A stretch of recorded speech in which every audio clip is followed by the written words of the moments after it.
selamat berjumpa kembali bersama saya Jeki di Jalan, Lihat, dan Cerita.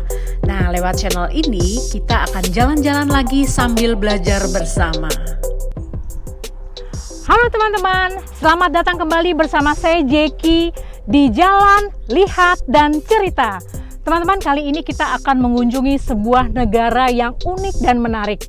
Salah satu keunikannya adalah negara ini merupakan negara yang paling kecil di Eropa. Nah, mungkin teman-teman udah tahu nih apa nih nama negara ini. Oke, teman-teman semua, Sobat JLC, selamat datang di Malta. Teman-teman, saya sekarang berada di Dingley Cliff. Kalau teman-teman lihat, di belakang saya terdapat lautan luas. Dan dari Dingley Cliff, kita akan mulai perjalanan kita dan kita akan jalan-jalan sambil belajar bersama untuk mengenal Malta. Sekarang, yuk kita mulai jalan-jalannya ya. Dingley Cliff terletak di salah satu titik tertinggi di Kepulauan Malta dengan ketinggian lebih dari 250 meter di atas permukaan laut. Nama Dingley diambil dari Sir Thomas Dingley yang memiliki banyak tanah di daerah tersebut. Berawal dari sebuah desa kecil bernama Hal Tartani, kemudian berkembang menjadi sebuah tempat yang indah yang kita kenal sekarang sebagai Dingley. Teman-teman, waktu pertama tiba di sini, saya melihat banyak turis yang senang melakukan hiking dan kalau sore hari tempat ini akan ramai oleh mereka yang ingin menghabiskan waktu menikmati sunset. Nah, seperti banyak tempat lain di Malta, di Dingley, para arkeolog berhasil menemukan artefak yang berasal dari zaman Romawi dan zaman Fenisia. Kalau tadi kita sudah mengawalinya dari titik tertinggi Pulau Malta, sekarang saya mau mengajak teman-teman untuk masuk ke kota Malta yang indah. Valletta adalah nama ibu kota Malta yang di sini banyak sekali tempat-tempat menarik untuk dikunjungi. Salah satunya adalah Gereja Santo Yohanes yang didirikan pada tahun 1573 dan selesai pada tahun 1578. Masyarakat Malta memiliki tradisi keagamaan yang unik nih teman-teman. Tradisi keagamaan mereka selalu bersinggungan dengan hal-hal yang sifatnya tahayul. Hal ini membuat masyarakat Malta selalu membangun gereja dengan membuat 2 buah jam di depan gereja. 1 jam menunjukkan waktu yang benar dan 1 lagi adalah waktu yang salah. Alasannya menurut mereka itu merupakan tipuan arsitektural yang akan membingungkan kekuatan jahat yang akan mengganggu ketika mereka akan melaksanakan misa. Jadi kalau teman-teman lihat ada 2 jam yang berbeda di depan gereja Malta, itulah tradisi mereka yang unik.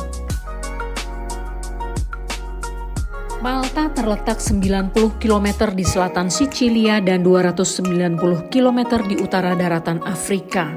Malta beserta pulau-pulaunya dapat dikatakan berada di tengah-tengah Laut Tengah. Pelabuhan Malta juga sangat terkenal dan menjadi salah satu tujuan utama kapal pesiar untuk singgah ke sini bersama tamu-tamunya. Teman-teman, kebetulan ketika saya mengunjungi pelabuhannya, ada nih kapal pesiar yang sedang singgah dan tentu saja turis-turis di seluruh dunia tertarik untuk melihat Valletta dan sekitarnya.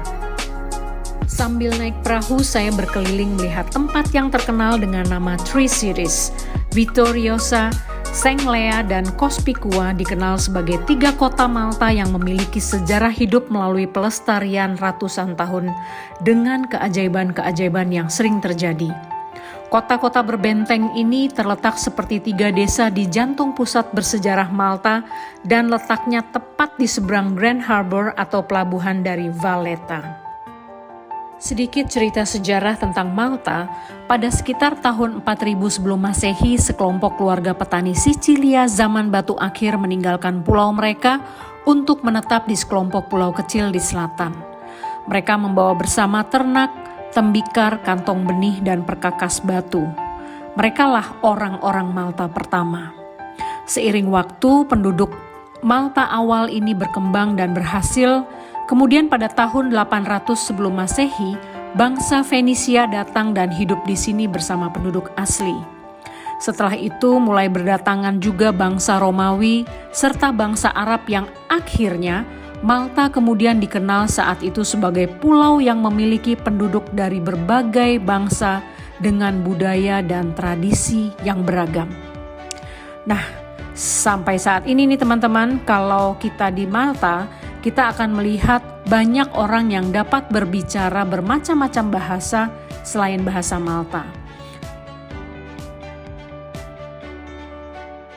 Kedatangan bangsa Arab di Malta juga merupakan sebuah kelahiran budaya baru dengan ditandai didirikannya sebuah benteng yang dinamakan Benteng Medina.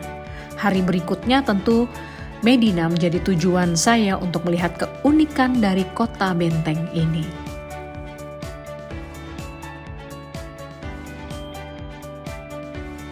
Ketika Valletta dibangun dan menjadi ibu kota Malta, Medina kemudian dikenal sebagai Città Vecchia atau the Old City. Sebagian penduduk juga mengatakan Medina adalah the Silent City karena banyak sekali lorong dan jalanan yang sepi dan tidak dilewati orang karena konon katanya masyarakat yang tinggal di sini lebih senang hidup dengan suasana sepi dan tenang. Mereka lebih memilih menjalani kehidupan kontemplatif.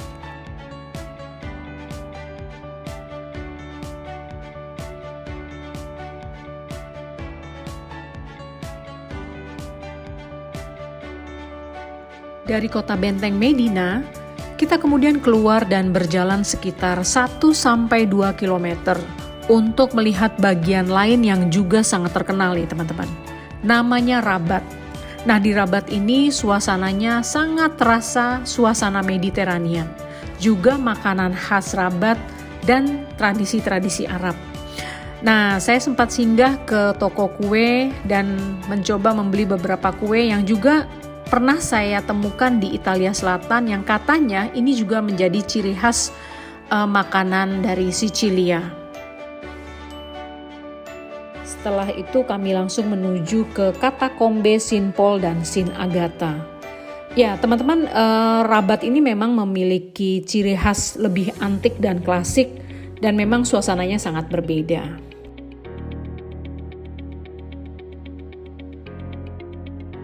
Nah teman-teman, itu tadi perjalanan kita ke Malta, sebuah negara yang paling kecil di Eropa namun memiliki penduduk dari berbagai macam bangsa dan negara. Dengan budaya yang menarik dan Malta terkenal dengan penduduknya yang sangat ramah. Semoga perjalanan ke Malta ini menjadi informasi yang baik dan menarik untuk kita semua. Terima kasih teman-teman yang sudah mengikuti perjalanan kita ke Malta. Jangan lupa like, komen, subscribe, dan share kalau bermanfaat. Teman-teman, itu tadi perjalanan kita ke Malta, perjalanan yang sangat menyenangkan karena kita mempunyai pengalaman yang unik dan menarik.